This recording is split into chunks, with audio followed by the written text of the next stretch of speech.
Hello, everyone. I'm going to read you chapter 2. It says breakup, dissolution of a unit, an organization, or a group of organizations. The Justice Department sometimes forces the breakup of a large corporation into several smaller companies. Jessie didn't get it. She just didn't get it. What was Evan's problem? He'd been acting like a weirdo for 2 days now. And it was 2 days ago that the letter arrived. But why would he be so upset about the letter? This is a puzzle, Jessie told herself. And I'm good at puzzles. But it was a puzzle about feelings. And Jessie knew that feelings were her weakest subject.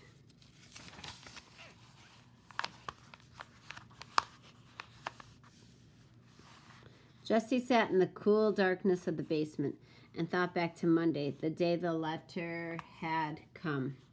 Everything had been normal. She and Evan were putting together a lemonade stand in the driveway when a mailman walked up and handed Jessie a bundle of letters.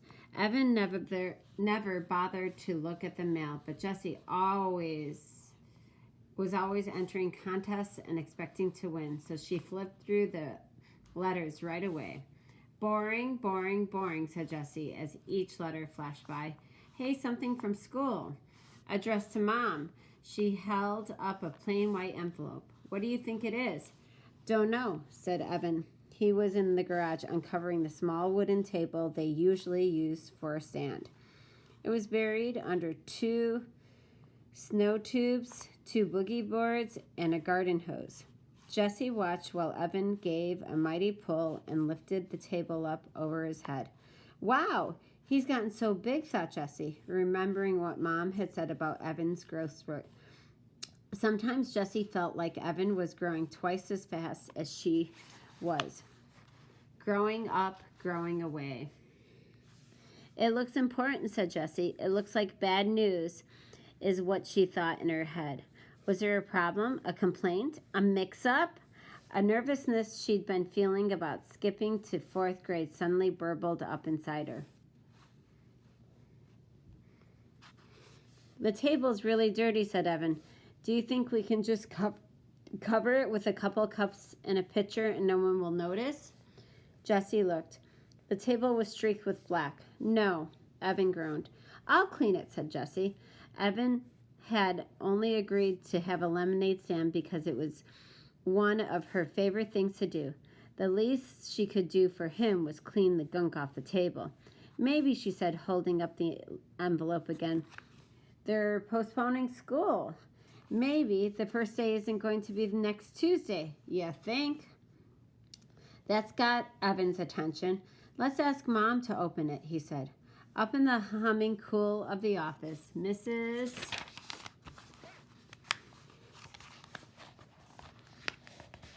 There we go. Let's see if that's better.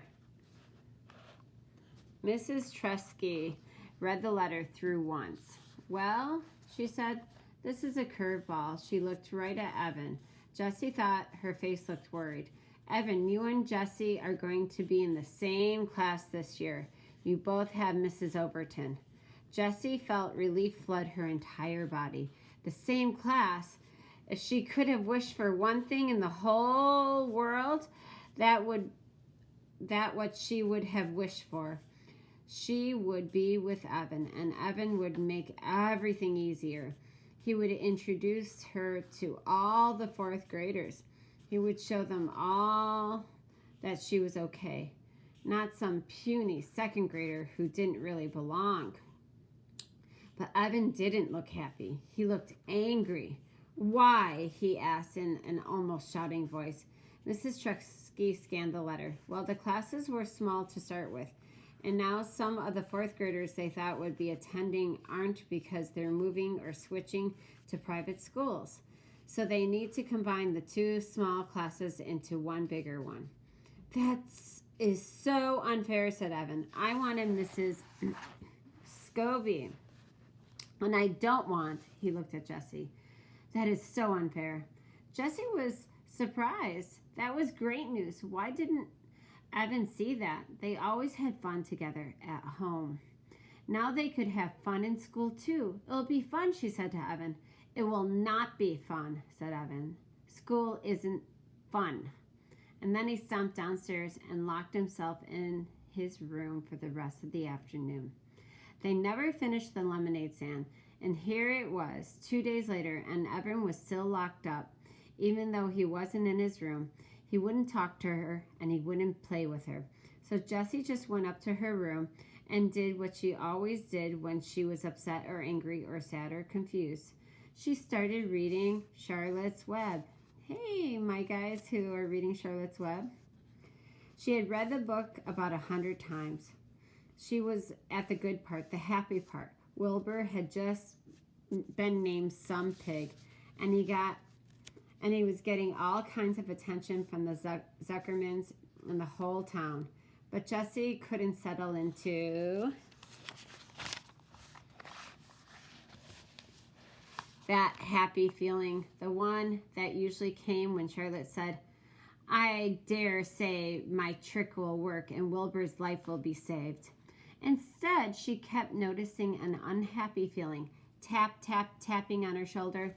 And it wasn't the unhappy feeling that came from knowing that Charlotte was going to die on page 171. Oh, I'm sorry, guys, if you didn't get to it. It was Evan. She couldn't stop thinking about what he had said. Jessie could only remember one other time that Evan had said, I hate you, to her. Grandma had been over and Evan needed help with his math homework. He had that frustrated, screwed up mouth look that he sometimes got with math or spelling or writing reports. Mom called it he's going to blow look, but Grandma couldn't help him, and it was all Greek to her, so Jessie had to show him how to do a problem. Well, she said, just sort of jumped in and done the problems for him. That was helping, wasn't it? Grandma called her a girl genius, but Evan had ripped his paper in half and ran upstairs shouting, I hate you, just before slamming his door. That was last year. Okay, I'm going to pause, guys, and think about this. How would you feel if you were Jessie and your sister was in 2nd grade and she was being jumped to 4th grade and she was better at school than you were, and now you had to share a classroom with her and she's supposed to be a 3rd grader? I'm sure you would feel all sorts of feelings. Okay, let's start again. Jessie rested the book on her stomach and stared at the ceiling. People were confusing. She'd rather do 100 math problems than try to figure out someone else's mixed up feelings, and any day of the week. That's why she and Evan got along so well. He'd just tell her straight out, I'm mad at you because you ate the last Rice Krispie treat. And then she would say, sorry, hey, I got some Starbursts in my room. You want them? And that would be that. Evan was a straight shooter. Not like the girls at school, the ones who had started that club. She rolled over onto her side to get away from those thoughts. Across the room, against the opposite wall, she noticed the 3 pieces of foam core her mom had bought for Jessie's Labor Day project. Every year,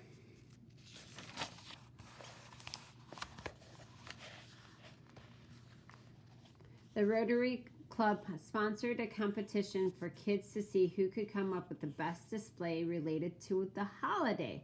This was the first year Jessie was old enough to participate, and she begged her mom to buy foam core and gel pens and fluorescent paper and special stickers for her display. She was determined to win the prize money, $100, but she hadn't been able to come up with a single idea that seemed good enough. So here it was, just 5 days before the competition, and the foam core was just completely blank. Jessie reached for her book. She didn't want to think about the girls at school, and she didn't want to think about the competition. She started reading again. Wilbur and Charlotte were at the fair, and Charlotte was beginning to show her age. Jessie read the words that Wilbur said to his best friend. I'm awfully sorry to hear that you're feeling poorly, Charlotte. Perhaps if you spin a web and catch a couple flies, you'll feel better. Well, the second part didn't apply at all, but Jessie imagined herself saying the first time, I'm awfully sorry to hear you're feeling poorly, Evan. It sounded about right. At least it would show him that she cared, and Jessie knew that was important when someone was feeling upset. She decided to go downstairs and give it a try. She would do just about anything to get Evan back to the way he was before the letter. Jessie looked in the kitchen and then the backyard. No Evan. She was halfway down the steps to the basement when she heard a noise coming from the garage. She opened the door and felt the full heat of the day on her skin. It was like some giant had blown hot, stinky breath on her. In the garage, she found Evan and Scott Spencer. Weird, she thought. Evan doesn't even like Scott Spencer. They've been on again, off again, friends from kindergarten. But ever since Scott had purposely put Evan's bike helmet under the wheel of the Truskeys' minivan so that Mrs. Trusky ran over it when she backed out, the friendship had definitely been off.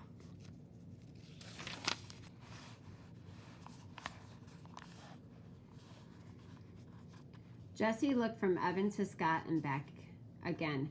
Now she had no idea what to say. I'm awfully sorry to hear that you're feeling poorly, Evan. Didn't seem to make sense when Evan was obviously having fun with his friends. She tried to think of something else to say. All she could come up with was, what are you doing? The boys bent over a piece of cardboard. Evan was writing letters with a skinny red felt-tipped pen. The purple cooler was in the middle of the garage and two plastic chairs were stacked on top of it. On the top of the chair was a brown paper bag. Nothing, said Evan, not looking up. Jessie walked over to the boys and peered over Evan's shoulders. Lemonade, 50 cents. They spelt it wrong, guys. Oh, she said you spelt lemonade wrong. It's an O, not an I. But she thought, oh good, a lemonade stand, my favorite thing to do.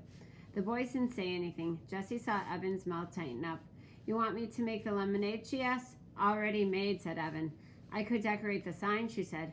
I'm good at drawing butterflies and flowers and things. Scott snorted. Huh? We don't want girl stuff like that on our sign. Do you want to use my lockbox to keep the money in? It's got a tray with separate compartments for all different coins. Nope, said Evan, still working on the sign. Well, she said, looking around, I can clean the table for you. The small wooden table, still covered in black streaks, was pushed up against the bikes. We're not using it, said Evan. But we always use the table for the stand, said Jessie. Evan pushed his face in her direction. We don't want it.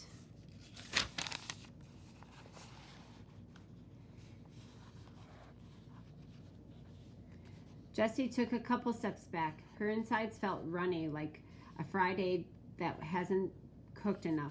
She knew she should just go back in the house, but for some reason her legs wouldn't move. She stood still, her bare feet rooted to the cool cement. Scott whispered something to Evan, and the two boys laughed. Low and mean. Jessie swayed toward the door, but her feet stayed planted. She couldn't stand it that Evan wanted to be with Scott, who was a real jerk, more than her. Hey, she said, I bet you need change. I've got a ton. You could have all my change, you know, as long as you pay it back at the end of the day. Don't need it, said Evan. Yeah, you do, insisted Jessie. You always need change, especially in the beginning. You'll lose sales if you can't make change. Evan capped the pen with a loud snap and stuck it back in his pocket. Scott's bankrolling us. His mom keeps a change jar, so we got plenty. The boy stood up. Evan held the sign for Scott to read, turning his back on Jessie. Awesome, said Scott. Jessie knew that sign was not awesome. The letters were too small and thin to read from a distance. Evan should have used a fat marker instead of skinny felt tip pen. Everybody knew that. There weren't any pretty decorations to attract customers, and the word lemonade was spelled wrong. Why wouldn't Evan take a little help from his sister? From her, sorry. She just wanted to help. Scott turned to her and said, "Are you really going to be in 4th grade this year?" Jessie's back stiffened. "Yep," she said. "Wow, that's so freaky." "It's not," she said, sticking her chin out. "It's 2, said Scott. "I mean, you're a 2nd grader, and now you're going to be a 4th grader? That's just messed up." Jessie looked at Evan, but he was busy tapping the sign to the cooler. "Lots of people skip grades," said Jessie. "It's not a big deal." "It's completely weird," said Scott. "I mean, you'll miss everything from the whole year. You'll miss the whole unit on Antarctica, and that was the best." This is a long chapter, guys.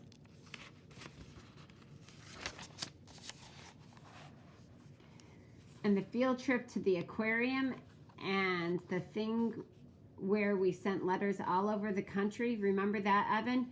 You got the letter from Alaska. That was cool. Evan nodded, but he didn't look up. "It's not that big a deal," said Jessie again, her voice stretched tight like a rubber band. "It's like you miss a year of your life," Scott said. "It's like you're going to die a whole year earlier than the rest of us because you never had 3rd grade. Jessie felt cold and hot at the same time. Part of her wanted to yell, "That doesn't make sense," but the other part of her felt freakish, like Scott had just noticed she had 3 legs. Evan stood up and tossed the paper bag to Scott. Then he grabbed the plastic chairs with one hand. "Come on, let's go." He reached down to grab one handle of the cooler. Scott grabbed the other, and together they lifted it and began to walk out of the garage. "Hey, Evan," said Jessie, calling to their backs. "Can I come too?" "No," he said without turning around. "Come on, please. I'll be a big help. I can do lots of things." "You're too young," he said sharply. "You're just a baby." The boys walked out. "You're just a baby." Jessie couldn't believe Evan had said that, after all the stuff they'd done together. And when he was only 14 months older than she was, hardly even a full year. She was about to yell back something really harsh, something stinging and full of bite, like, "Oh, yeah?" when she heard Scott say to Evan, "Man, I can't believe you had to be in the same class as your little sister. If that happened to me, I'd move to South America." "Yeah, tell me about it," replied Evan, crossing the street. The words died on Jessie's lips. She watched Evan walking away, getting smaller and smaller. He was deserting her. He wasn't going to stand by her at school. He wasn't going to smooth the way for her. He was going to be on the other side, with all of them looking down on her, telling everyone that she was too young to be part of the crowd, telling everyone that she didn't belong. "Fine for you, Evan Tresky," she said as she marched into the house, her fists balled up at the sides. "I don't need you. I don't need you to have fun. I don't need you to run a lemonade stand. And I don't need you to make friends in the 4th grade. Halfway up the stairs, she stopped and shouted, "And I'm not a baby." All right. I hope you guys enjoyed that, and I will read to you very soon. Bye-bye.